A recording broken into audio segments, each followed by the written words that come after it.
Hello, dedicated mamas. I look forward to talking to you today about anxiety in our children. And it's a very challenging experience when a child is riddled with anxiety. And we might not even realize it's anxiety that's driving the bus for them. Because anxiety can often look like anger or defiance. Because anxiety and anger are close cousins. And this goes back centuries when in our animal bodies there was a lion nearby. We're scared by that lion. We need to be ready to fight. So there's this very close connection between anxiety and adrenaline and tense muscles and anger and lashing out. That's important for us to know, not only looking at our children and sometimes being able to see that their anger is really an expression of anxiety, but also looking at ourselves, because when our children are filled with anxiety, it will stir anxiety in us because of the mirror neurons in our brains and because of our close, loving connection with them, and we will often get overcome with frustration and anger. And it's just helpful to know that, because the more aware we are, bringing our mindfulness practice in, the more aware we are of our feelings and these processes, the less likely we will be overcome by them and completely controlled by them. So the more aware we are, the more choice we have. So let's look at the cycle and how it might play out in our children. So our child has some anxiety. And when children and pretty much anybody expresses anxiety, the most typical reaction is a desire to decrease or reduce the anxiety. So our child has some anxiety, and then right away comes the parent's desire to reduce the anxiety. It's an unpleasant emotional state, and we want to decrease it. So if we act on that impulse, then we will try to what? We will try to reassure the child. We'll try to offer certainty. So let's say that the child is afraid of flying on the airplane, and we say, oh, it's going to be fine. You know, there's much less flight crashes than there are car crashes. You're safer in a plane than you are in a car. So we're trying to offer certainty. You'll be fine, to reassure. Let's say the child is anxious about going into gymnastics class. Come on, it's fine. Look at all these nice people here, everything's fine. So reassurance and saying everything's going to be just fine. There's this pushing that tends to happen too, that's very interesting. When we do this, we usually don't succeed. We are usually unable to reduce anxiety in the child, and the parent can feel helpless. So when we feel helpless as parents, that connects us often to a place of rage, of insane frustration. When we feel helpless and powerless, there's usually a rage that comes on the heels of it. So there will usually be a tense parental reaction. We start by being calm and kind and reassuring, and this could last days, it could last a few minutes. But eventually we're going to feel helpless, we're going to be overwhelmed by a sense of powerlessness, and we're going to act out on our frustration. And that will usually be shaming. What's wrong with you? Why can't you just do it like your brother? You're 8 years old now, you're 5 years old now, you should be able to do this on your own. Stop crying and just do it. And this tense parental reaction, and this doesn't even have to be through words, it can just be through our bodies, like, ugh, or you know, that kind of tensing of mouth, jaw, fingers, fists will add to the anxiety in the child, because they're close cousins. As we increase the anger, we also increase the anxiety. And so the worry cycle continues and continues. So what is the way out of the worry cycle? The way out of the worry cycle is right here in the beginning. And this is where a mindfulness practice can come in, by noticing this desire to reduce the child's anxiety and refrain from acting on this impulse to reassure and offer certainty. refrain from acting. So notice the desire to reduce our child's anxiety and refrain from acting on that impulse. What will help our child decrease their anxiety is not reassuring them and then getting mad at them when they don't feel reassured. What will help them are some tools I'll share with you now. And one of those tools is externalizing the worry. So this brings in a really fun, playful way to work with worry by taking the worry out of the child and into the adult. So anytime a child has a worry, it's helpful for the parent to take on that worry a little bit. So let's say that the child is a really picky eater and won't touch certain foods. What's helpful is for the parent to embody that worry, and the child says, pass me the yogurt or something, and the mom says, ew, don't eat the yogurt, that's gross. Don't make me eat it, please, please, please, please, please.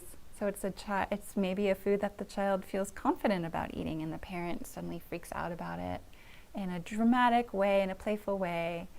So play listening here is when it's a tool from hand-in-hand parenting, and it's when the parent becomes the goofy, incompetent one, the one unable to do the thing that the child's been struggling with. And this is an externalization process because we're taking the anxiety out of the child and plopping it into the adult so the child can see it from afar. And when they have a little distance from it, then they're able to work with it. And what often happens, if a parent can do this in a very playful way, not in a shaming way, there's a big difference between mocking your child and engaging in a therapeutic process of externalizing the anxiety, embodying the anxiety, and playing with the anxiety. It's like a little role play, but with lots of play. And when a parent can do this successfully, often two things will happen. One, the child will start coaching the parent. Mom, it's fine, just take a bite. You're always telling me to. It's good. Here, try it. So the child becomes the coach, which is wonderful because now the child is helping you work through your anxiety, and as they're doing that, they're learning. And two, there's often some laughter involved, and that laughter will help them offload their tension around this anxiety.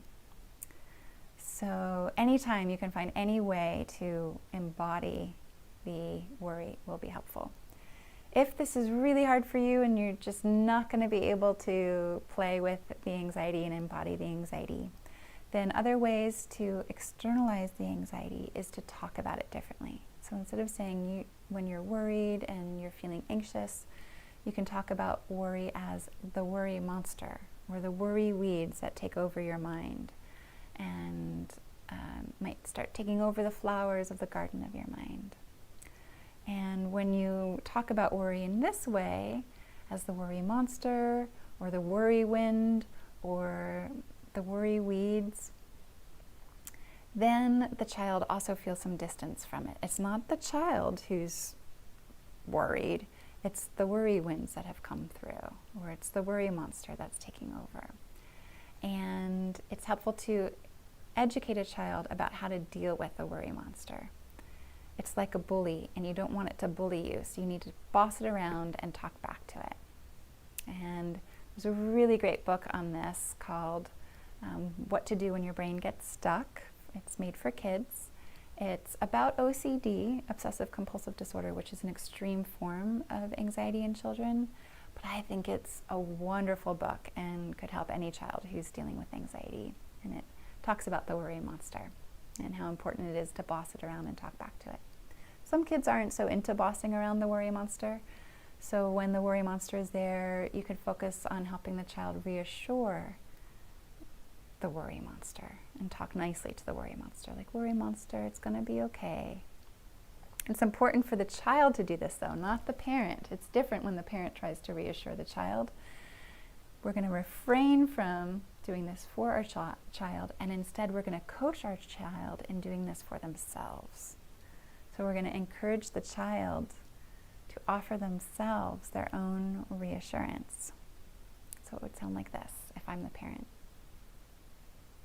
sweetie, you've asked me that already. I told you the answer. It sounds like worry is here. What can you say back to worry so you can start bossing it around a little bit? Or, I already told you the answer. That sounds like worry talking. What can you say to worry? The simpler, the shorter, the better. Because what happens in the worry cycle is we tend to, some of us can go on tangents here, long tangents of reassurance. And this could take many, many, many minutes. And it gets very, very heady. And it keeps the child from facing the worry itself head on. So we want to put the child in touch with the worry, face to face with the worry monster, and have them communicate with the worry monster directly. Otherwise, they lean on us as the crutch, and that means they will continue to lean on us as the crutch. Even if it ends up in a tense reaction, they will still lean on us. And they'll ask us 20 times the same question, 20 times. So we have to refrain from reassuring and empower them to work directly with the worry monster themselves. So we can refrain from rescuing them from their discomfort of the worry. We can refrain from reassuring them, offering them certainty. We can refrain from getting frustrated when we see anxiety limiting our child. We can refrain from getting tense when we see our child get tense. And one of the things we can do, another thing we can do in addition to externalizing the worry, is to embrace worry as an acceptable and even important part of life. So often worry gets a bad rap, and it's helpful to really acknowledge that, I'm glad that you have some worry there. I'm glad that, and that's not a helpful way of saying it because we want to externalize it. So I'm glad that worry comes to visit you sometimes because worry is an important part of life. And worry keeps us from running into a street when a car's coming. And worry keeps us from walking off the edge of a cliff. So worry is helpful, and we want worry to come and pay visits to us. And then it's important and helpful to normalize worry's arrival and predict when it will come. I like to use the metaphor of the mailman. So if I weren't predicting that the mailman would come, I might be really worried about the mailman being there and what is that guy doing here every day? Why is he here? Why does he keep coming? What is he doing by that box? It's my property. He shouldn't be here. Leave now, But instead, I can be relaxed when the mailman comes and say, oh yes, it's the mailman. We knew he would come. It's 3 o'clock on Friday. That's when the mailman always comes. So instead of getting tense and resisting anxiety, we can normalize anxiety and predict when it will come. Ah, yes, it's time for homework, and there's a lot of it, so we knew worry would come. Hello, worry, welcome, we knew you'd be here. Or, ah, yes, there's that swim meet tomorrow. We knew that worry would be creeping up the night before. Hello, worry. Or, ah, yes, we're going on the plane. Welcome, worry. We're ready for you. And then encourage your child to practice bossing it around. I like to do this physically when I work with kids. So in the room, we'll create some space. And it will usually be when the child isn't worried, because when they're worried about something, it's actually harder to get them to talk back to the worry. So I like to do it when they're not worried, as playground, as kind of practice arena. So we'll create a large space, and I'll pretend that I'm the worry, and they tell me what it is that worry talks to them about and gets them all upset about. So let's say worry is there telling them that they're going to get really sick if they don't wash their hands. So I'll be the worry, and then I put my hands out and have them push against me so they can use their physical bodies. And there I am externalizing the worry. And then I'll say, okay, I'm the worry. Ready? Go. I'm going to come into your brain, and I'm going to tell you to be really, really scared about getting sick if you don't wash your hands. And then I'll coach them on and say, talk back to me, boss me around a little bit. And then the child will boss me around and say, get out of here, worry. You don't belong here. This is my brain. Get out. And I'll say, nope, I'm going to stay. I'm here. I'm going to take over your brain and make you think this way and get you all scared. and then have them talk back to me. So they're using their body, they're using their voices, they're practicing talking back to the worry. This is a fun, playful way to externalize the worry as well. Then when the child does come to us in all of their anxiety and says, I'm having this ache in my body, does that mean I have cancer? I'm scared I have cancer. Do you think I have cancer? You say, I think it's probably just growing pains, or I think it's probably something you ate. And then the child asks again. Then you can notice the desire to reduce their anxiety and maybe some frustration coming on. And instead of reassuring them, again, you can say, I already answered that question, sweetie. Sounds like worry's here. What do you want to say to worry? So, I already answered. Notice and acknowledge worry's presence, and then put it back on the child. What do you want to do to worry? What do you want to say to worry? I'm not going to reassure anymore. I addressed it one time and that's it. So set some limits and encourage the child to talk back to worry. And you can also share sometimes that you tend to worry, but don't share adult big worries like financial distress or your own health issues. You can share little worries like, oh, I was running 5 minutes late and I was so worried that I was going to get to work late, and I just told worry, worry, I'm going to get there when I get there and I'm going to do the best I can. So always show the coping skill too. Or, oh, I was so worried about this meeting that I was going to lead today, and worry was saying, you're going to mess up and no one's going to like it. And I said, you know what, worry, that's unhelpful.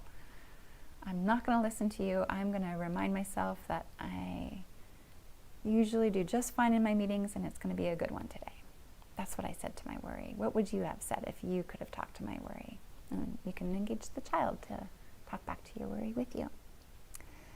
And then another thing that you can do is, instead of harping on the problem, you can focus on the qualities in your child you want to help strengthen, and acknowledge those qualities as soon as you get any glimpse of them. Like, wow, I saw you reach for that carrot.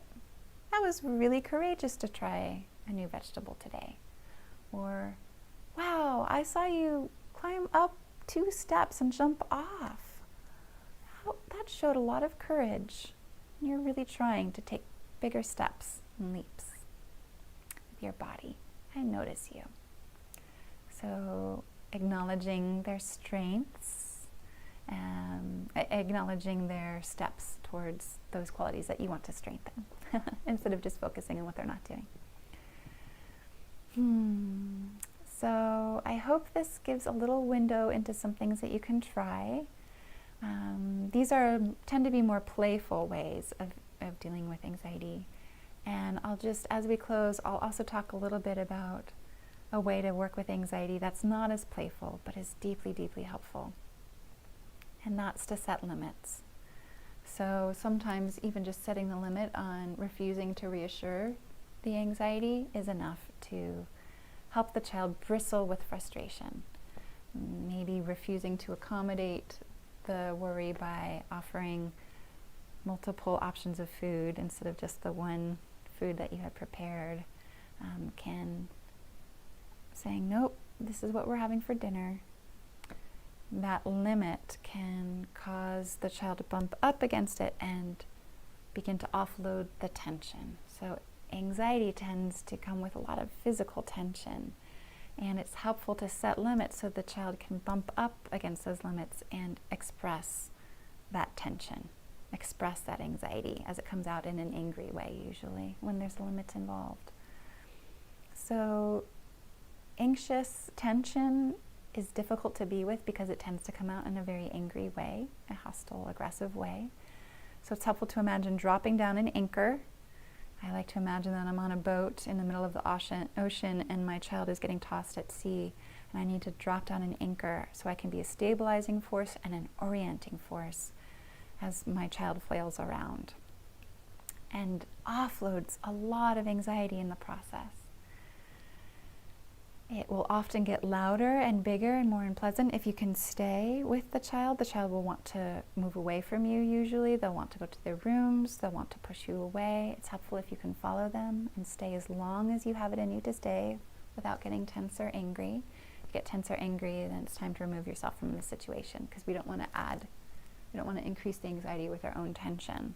But if you can stay calm and connected and offer a limit and say very little words, and say something like, nope, that's what we're having for dinner.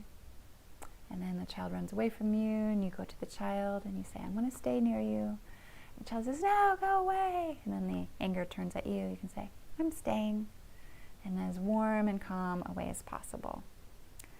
I also like to think about it like undigested food that can't be digested, that's in the child's system, and they're needing to vomit. Have an emotional vomit. And if you try to stop that from happening, that disturbing stuff in the tummy and the system is going to stay there. So instead, we want to think about helping the child release fully, more fully, get it all out. And one of the ways we can do that is by setting a limit and staying calm and close and listening to their upset. They will escalate.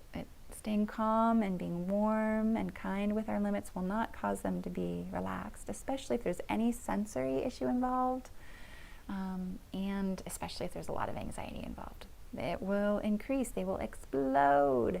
And if you can stay calm and connected through that whole explosive process, at the end of it, there's a softening.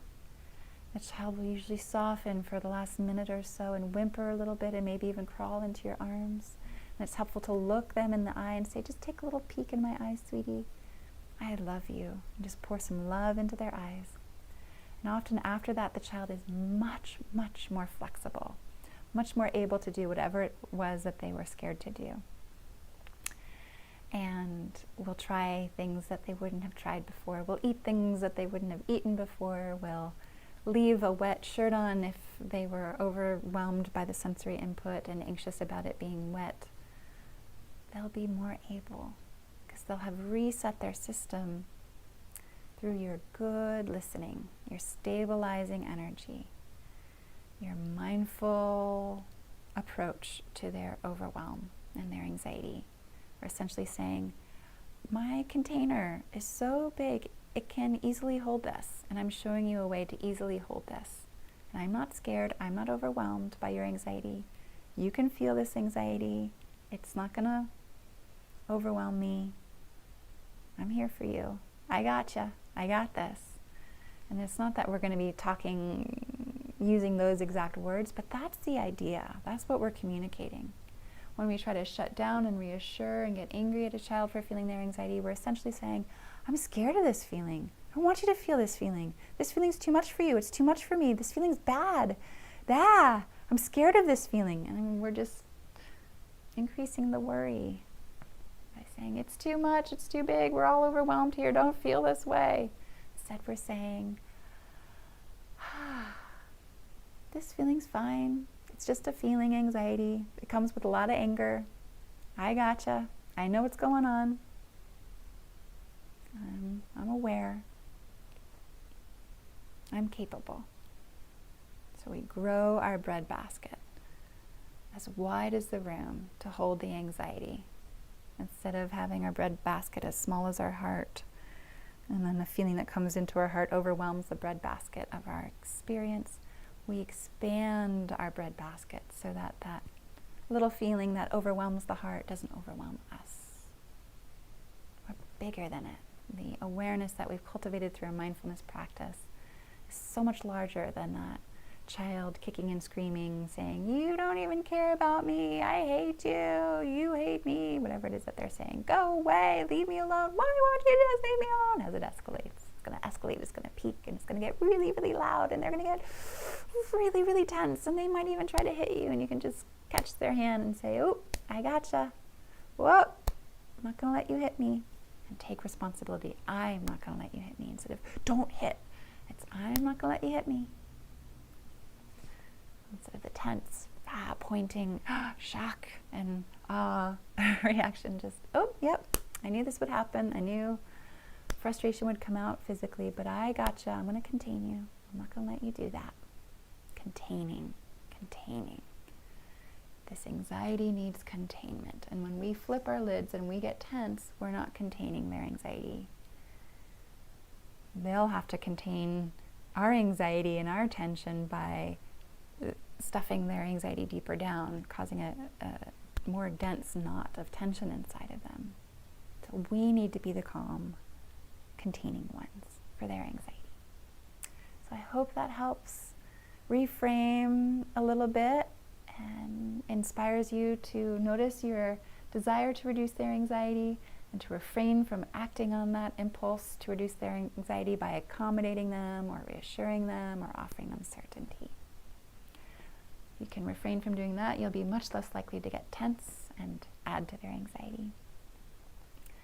And have fun with it, play with it, play with externalizing the anxiety, play with hands to hands during a calm moment, having them boss anxiety around, turning it into a wrestle fight if you have a physical child who likes to wrestle. I'm the anxiety, boss me around. I'm the worry monster. I'm going to try to take over your brain. Talk back to me. Give me some trash talk. And then set limits and listen. Hope that inspires you and helps you on your journey with your child. I'm sending many warm thoughts and caring thoughts your way. Consider this an emotional project. Hang in there and keep with it. If you would like to learn more about this, I really encourage you to look at the book Anxious Kids, Anxious Parents. A really wonderful book that will go more in depth on this cycle and ways to stop the worry cycle. Take good care and be well. Bye-bye.